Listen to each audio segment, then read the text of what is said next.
这里是 Chinese with 思涵，我是思涵，你的中文老师。今天是2025年7月17日，星期四。大家好啊！今天是 Chinese with 思涵的第20集。已经是第20集了。这个 podcast 会做到多少集呢？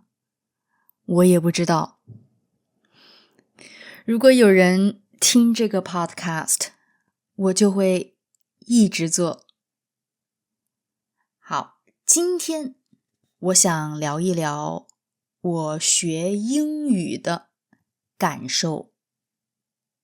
我是很小的时候开始学的英语，很小的时候，可能7、8岁。中国很多学校从小学 primary school 就开始教英语了，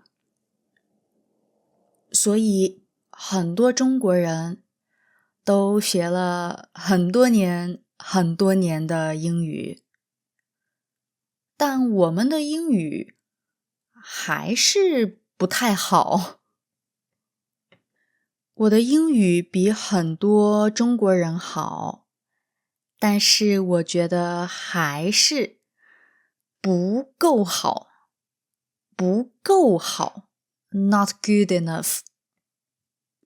因为我觉得中国的学校教英语的方法 method 不好。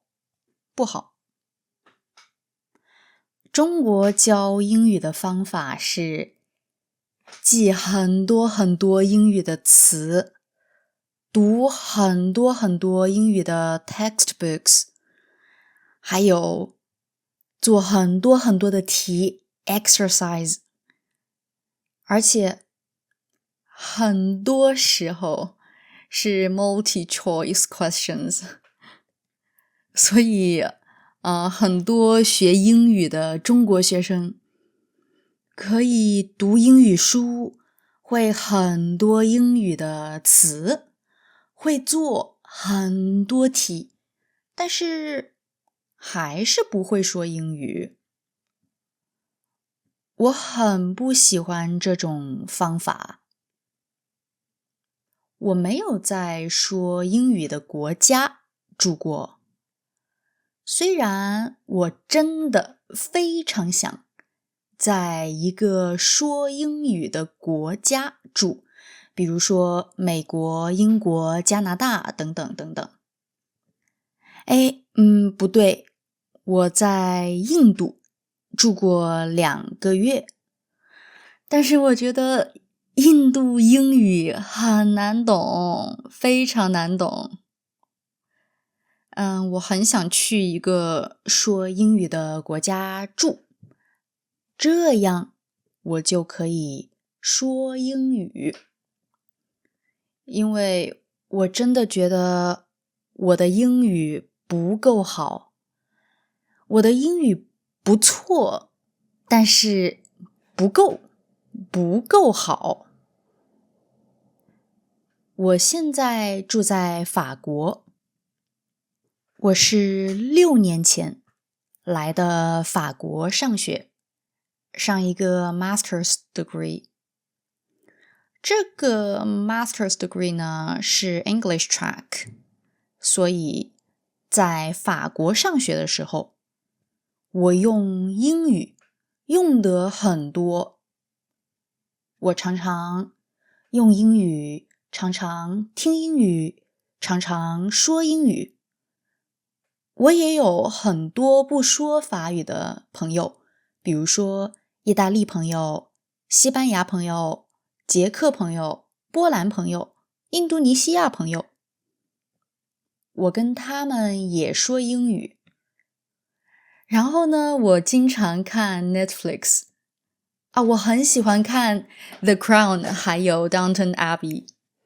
所以有一段时间 there was a time 有一段时间我说英语的时候是 Prime Minister Papa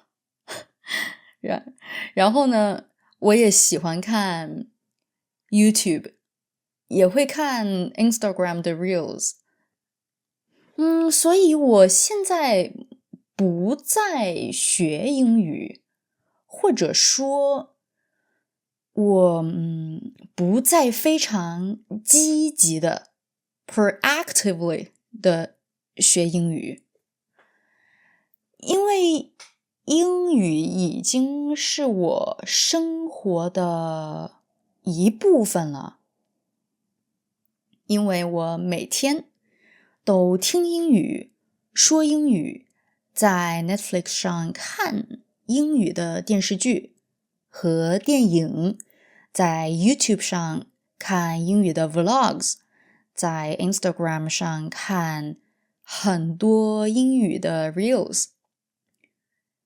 我还不是一个中文老师的时候，我也用英语工作，但是我真的很想去说英语的国家住，这样我的英语可以更好。今天就到这里吧，大家下次再见。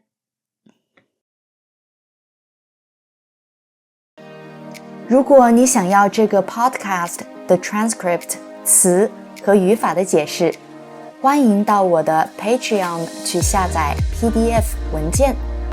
PDF 文件的 link 我放在了 description box 里面。如果你喜欢，欢迎在 YouTube、Spotify 还有 Patreon 上关注 Chinese with 思涵。大家下次再见。